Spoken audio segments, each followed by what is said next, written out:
Hello again, it's Caroline at Movement Style Yoga and Pilates with the final segment of our Pilates at home workout, and this is the mobility and stretch section. We're going to begin with a supine spinal twist with working the neck and the arms as well a little bit. Then we'll do a supine hamstring stretch and beating with the resistance band potentially, so a resistance band or a strap if you haven't got a resistance band could be helpful. And then we'll come up to standing for a roll up, roll down, and bricks or blocks might be helpful, or even a chair seat might be helpful to support you in those forward bends with adding in the hamstring stretch. So let's begin by coming down onto the mat once more, rolling down through the spine. You might support the head with a little bit of a folded towel or something just to keep the back of the neck long and released. And this actually helps the muscles in the back of the neck to stretch. So it's not, oh, I'm using equipment, I'm not working as hard as I might. Actually, it will be more efficient at helping us to keep the muscles in the back of the neck, which tend to get shortened with, especially looking at computers and mobile phones these days, they tend to get shortened.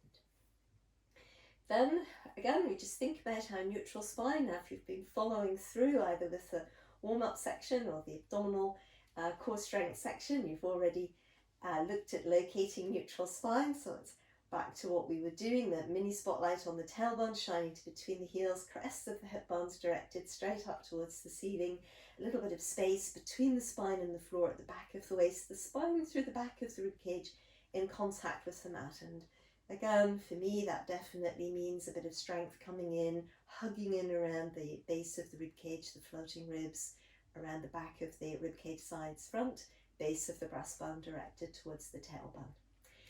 Now, neck long and released as well, and the head just balanced at the top of the spine.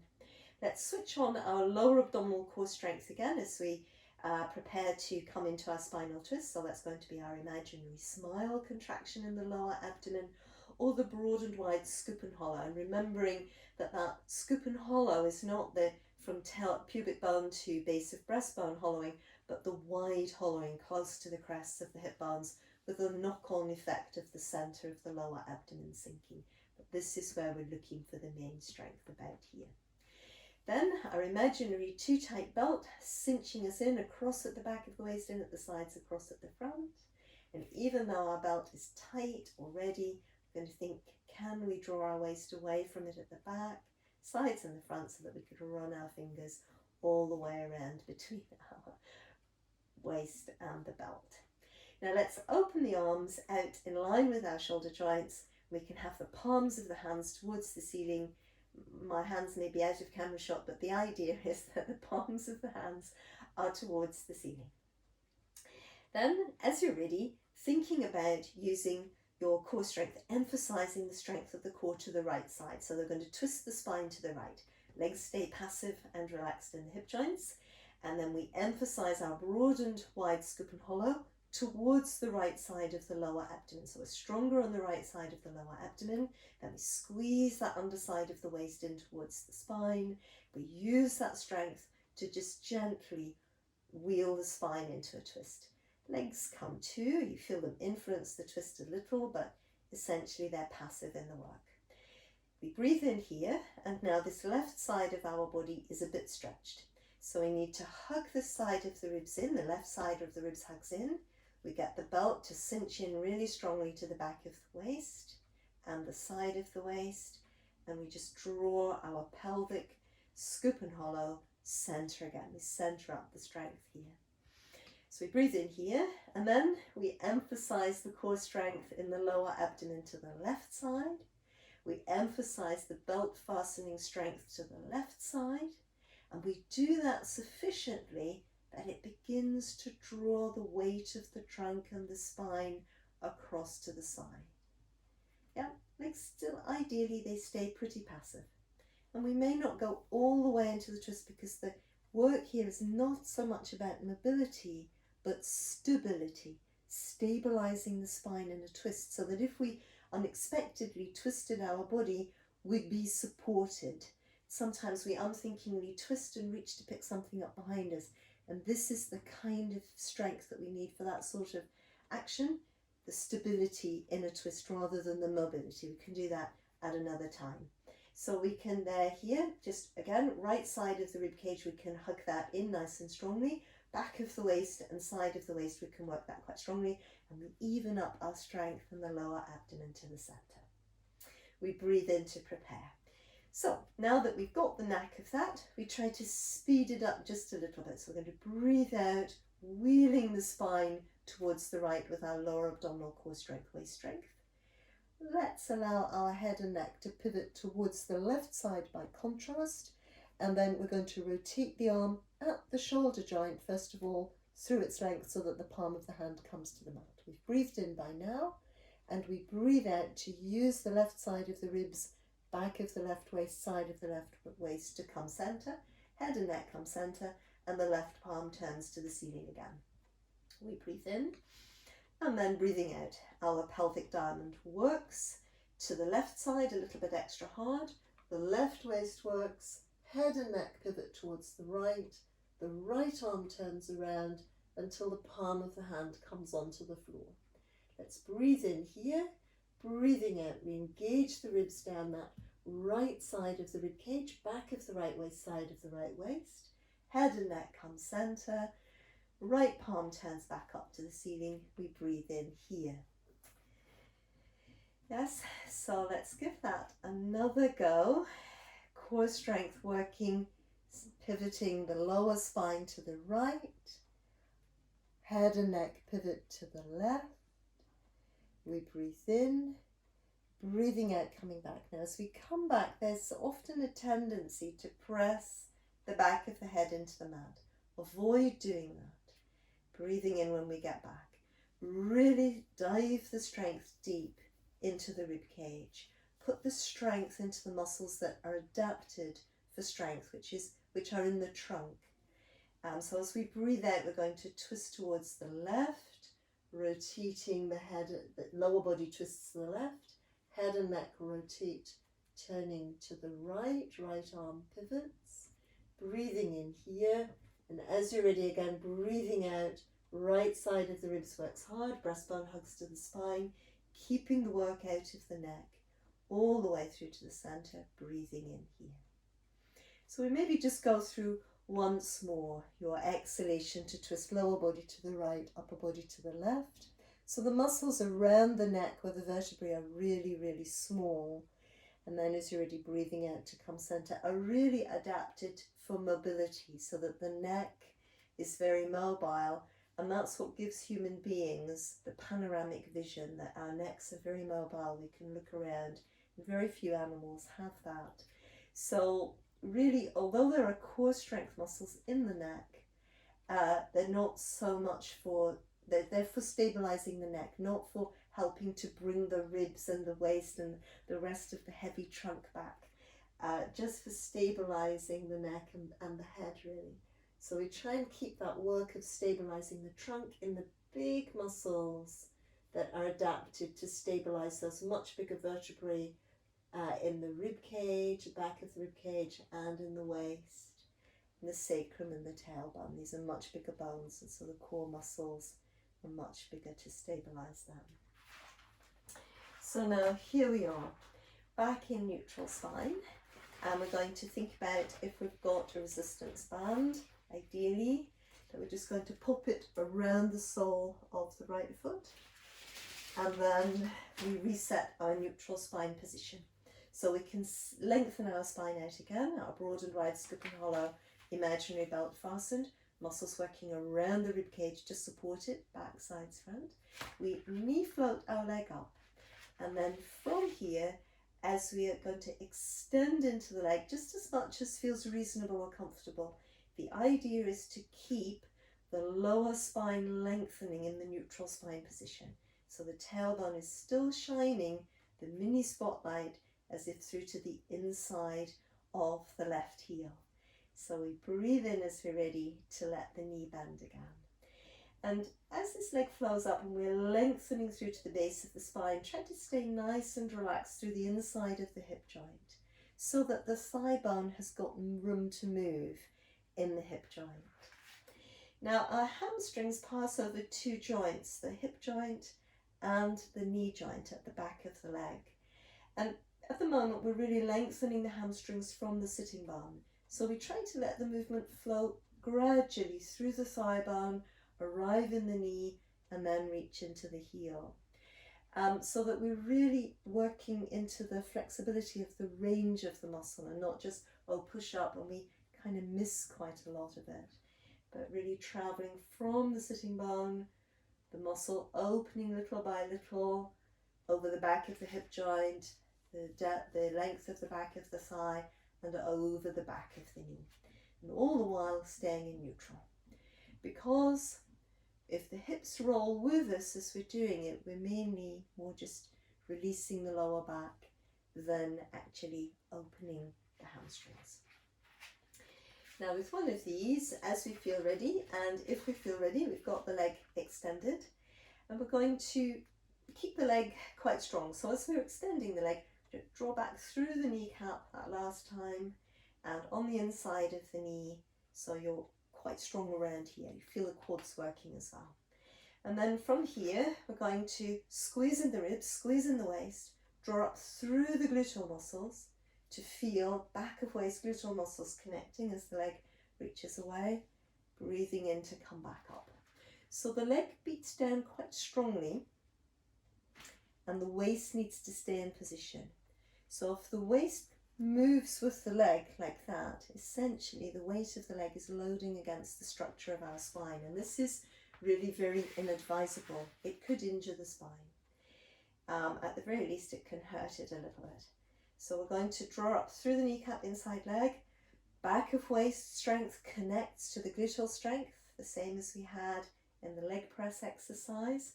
So we beat down, breathe in to come back up. Now if you haven't got a resistance band to support the lower back, take more care. The leg needs to be really strong, and then you're really pulling up through low glutes, main glutes, and keeping the small of the back very solid. And this leg is not really working to stabilise the movement. Hopefully the curtains don't get involved as well. So there we are, we've done that side, and let's hug the leg in and just give the lower back a little bit of a rest.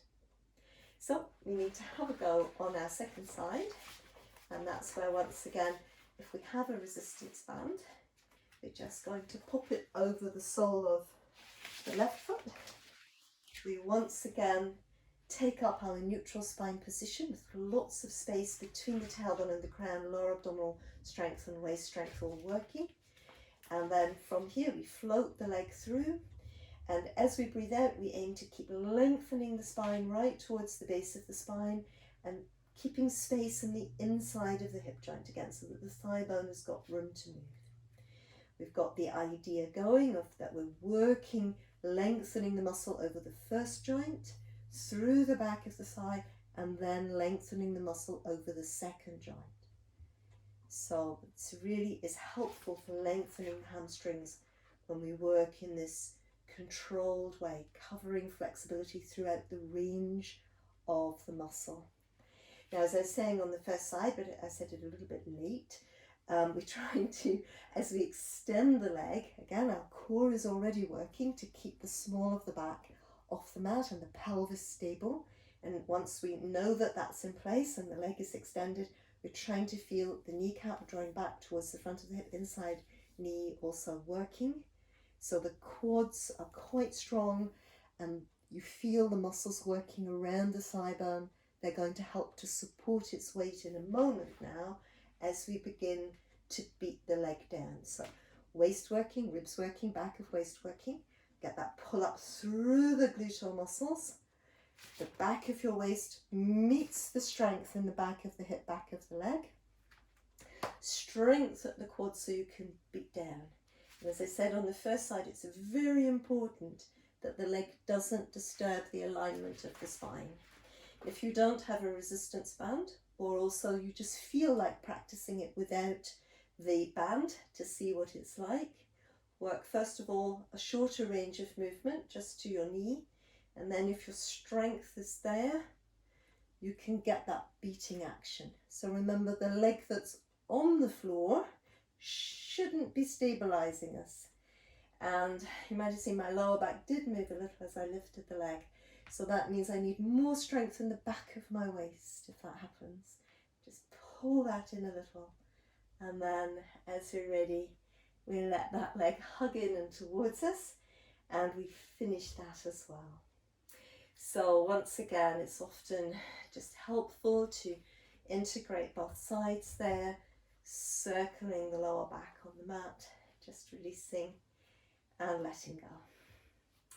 So next thing on the agenda is to bring ourselves up to standing, and we're going to do forward bend with, again, an extra hamstring lengthening activity built into that.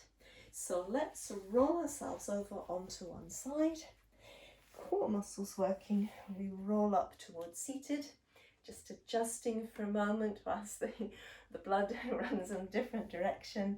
And then, as you're ready, we're going to come up to standing.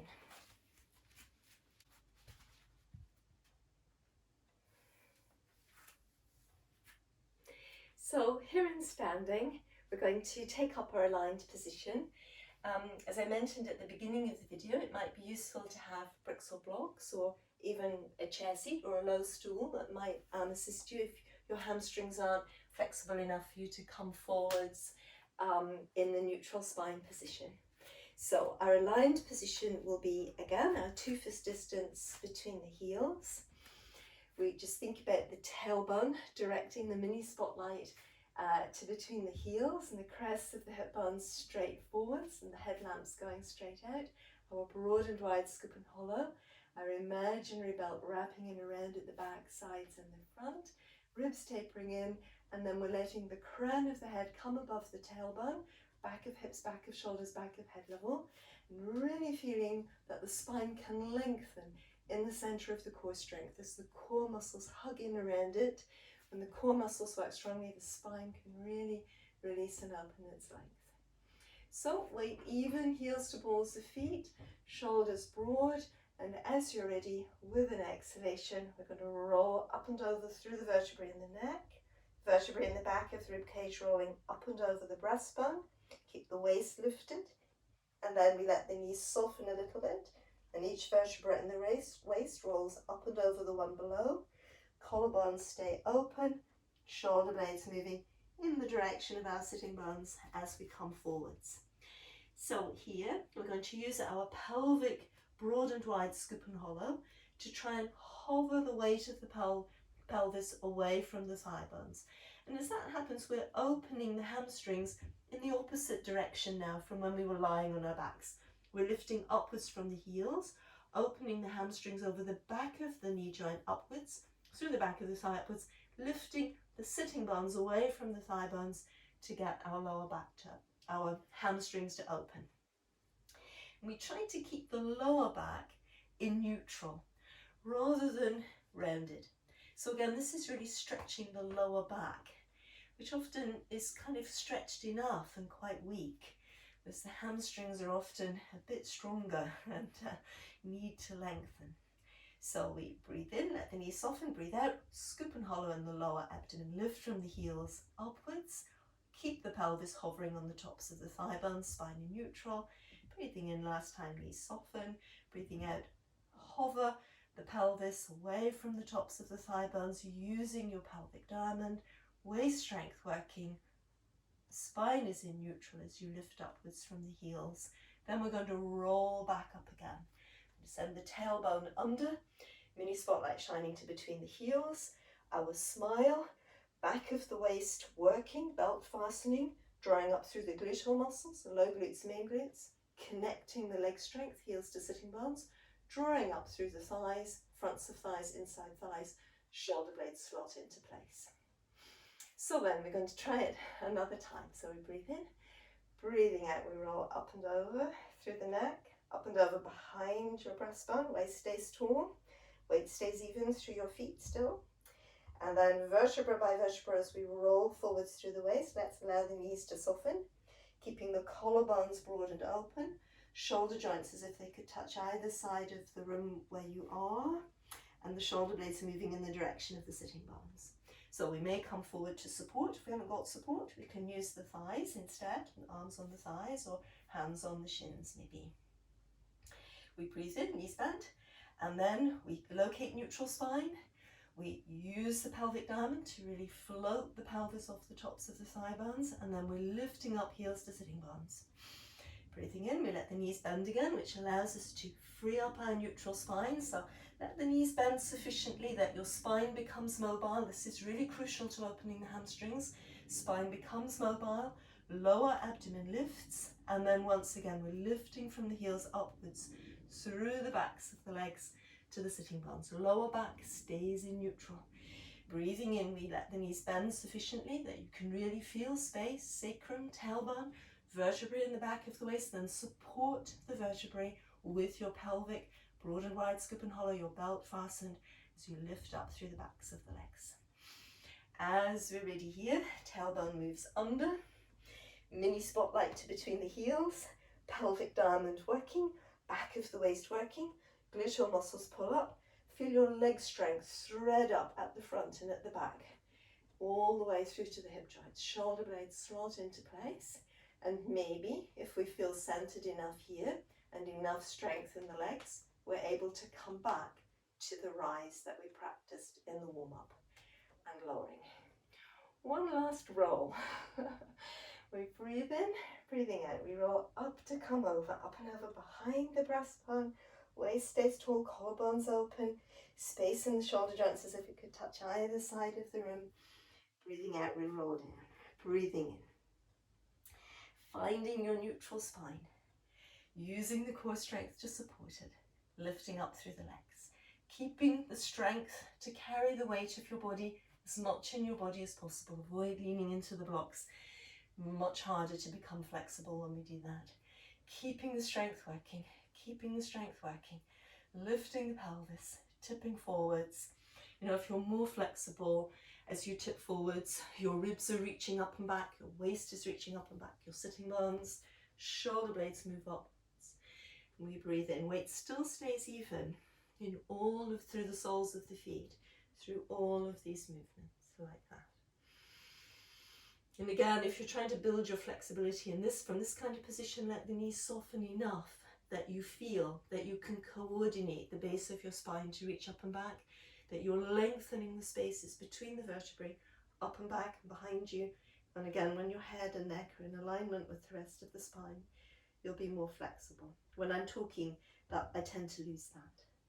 So as we're ready, we come back up, tailbone mini spotlight to between our heels, weight even through the soles of the feet. Back of the waist hugs in towards our spine. Gluteal muscles pull up, pelvic diamond keeps working, working heels to sitting bones, whole leg strength threads up into the pelvis, working through the kneecaps, fronts of the thighs, inside legs. Shoulder blades slot into position, breastbone directs itself towards the front of the spine, ears in line with the shoulder joints, strength, front, sides, back through your body, our little rise. And then maybe we can add in those arm raises that we did right at the beginning. Heels lower, spine under traction again, tailbone moves down, arms keep reaching up, sides of the body opening, shoulder blades moving down, breathing, breathing out. We keep lifting into the spine and the arms come down. And that's the end of our Pilates workout at home sequence. I hope that you've enjoyed these few exercises and that we'll see you again soon on the Movement Style Yoga and Pilates channel. Do think of subscribing to the channel if you haven't already, and thank you for subscribing if you're already a subscriber. Bye for now.